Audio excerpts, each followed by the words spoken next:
Hi guys, today we're going to talk about the dragg and the ruff. Now if you're anything like me, you were taught at some point that these are just synonymous terms for the same rudiment, and basically it's two grace notes onto a primary note. On the PAS 40 sheet they call it a dragg, on the NARD 26 they call it a ruff, and if you look at any number of other rudimental resources, you'll get maybe probably a 50-50 split. Some people say that maybe one's older and one's newer, some people say it's just personal preference, and they're generally regarded to be the same thing by a lot of people. The dragg, the way I teach it rudimentally, is like this. It's a double and then a single.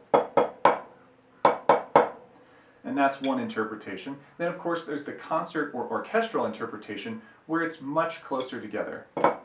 And in fact, it doesn't even need to be exactly three notes. You can kind of buzz the grace notes in the orchestral interpretation, and it just becomes an effect. It's not specifically a three-note pattern. It's a type of articulation for a note. So we have two names and two interpretations, but it's all the same thing, right? Well, that's what we're about to get into. So if we're going to look at the two different words for the same rudiment, supposedly, we might as well start somewhere else where they've had this rudiment longer. So if we look at France, which has had rudimental drumming way longer than we've had, because of course they've been a country way longer than we have, they also have a rudiment that corresponds to the dragg. And it also has two names, which is kind of interesting. Sometimes it's called the ras de trois, which is a roll of three, and sometimes it's called the trois, which is like a sound effect for what the thing sounds like, which is sort of what our ruff is. It's a sound effect. So when we see those, it's usually one or the other, except there's a book from 1831, which I'm going to let my phone pronounce the name of. Batterie et sonnerie de l'infanterie française. That. And it has both the trois and the ras de trois listed in the rudiments list. So they felt the need to specify both, not sort of synonymously next to one another, but as completely separate rudiments, which I find kind of interesting. They both have the same sticking. It's what we would consider a ruff or a dragg in American playing today. Okay, so the French are weird, and maybe that's just an outlier book, and they have two names for the same pattern. But let's look at the British, because our drumming mostly is derived from British drumming since we're a former British colony.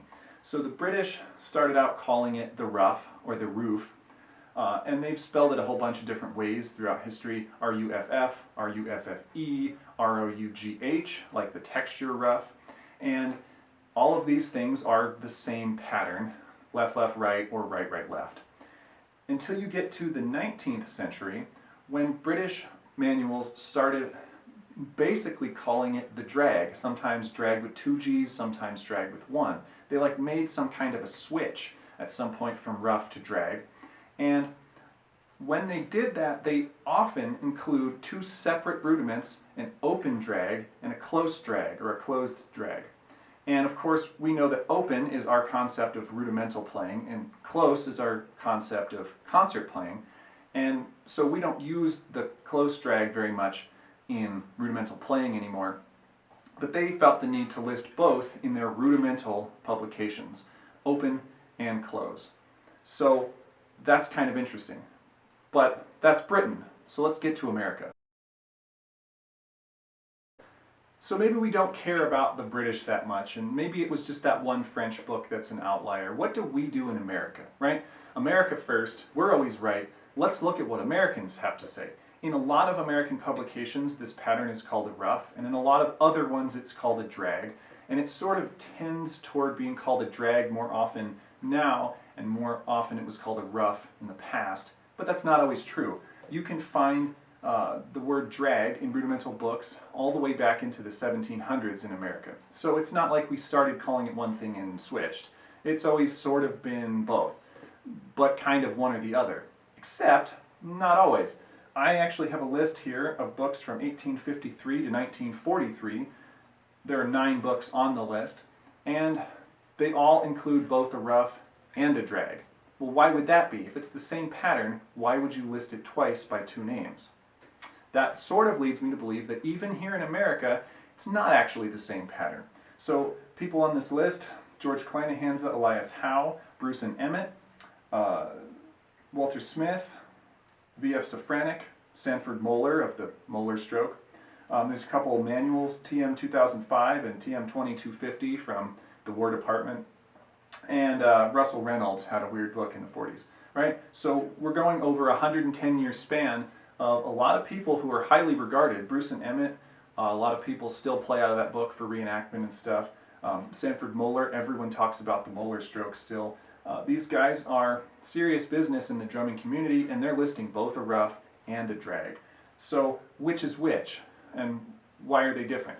Well, if you look at Bruce and Emmett, I think that's one of the main ones where they make it really clear that a ruff is closed, i.e. an orchestral or concert dragg, and a dragg, a rudimental dragg, is open.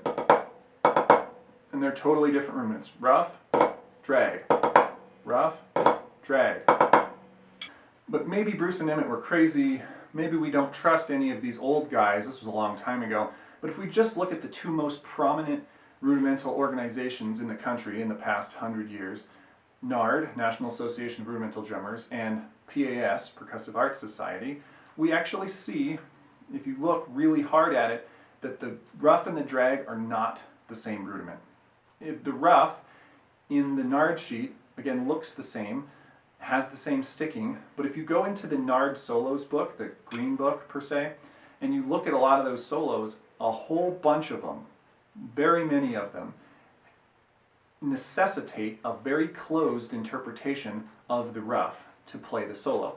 For example, there are numerous solos where you have a run of, let's say, 8 16th notes.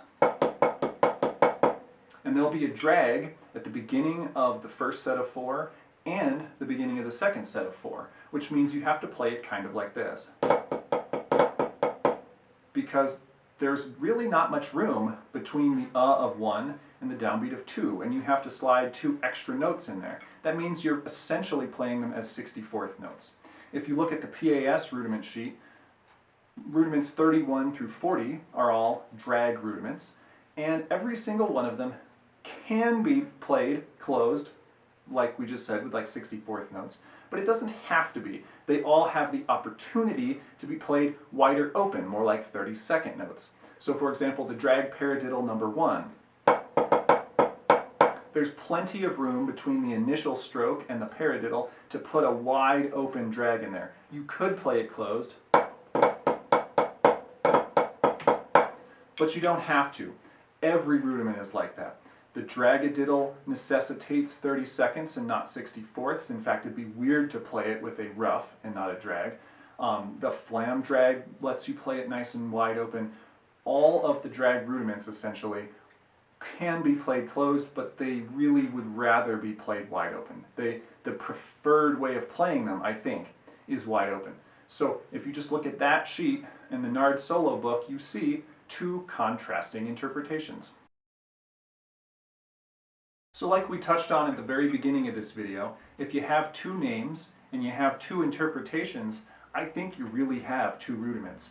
You're going to probably find a lot of drum teachers, and even specifically rudimental drum teachers and drumline techs, who probably think I'm crazy right now. If you're watching this video and you're a seasoned rudimental veteran and you've never heard of this, you know, you're probably looking at me like I'm insane right now. But I think it really is true. You know, if you say that they're the same rudiment, you're arguing with Bruce and Emmett, you're arguing with Sanford Moeller, you're arguing with 7 other guys here. And also, you're arguing with the evidence in the music. So I think there's a direct line of descent here from French rudiments through British rudiments to American rudiments. And we're talking, in one column, you have the trois, which just sounds like a burst of noise, and that's a closed ruff. And in Britain they call it a close dragg, and in America we just call it the ruff.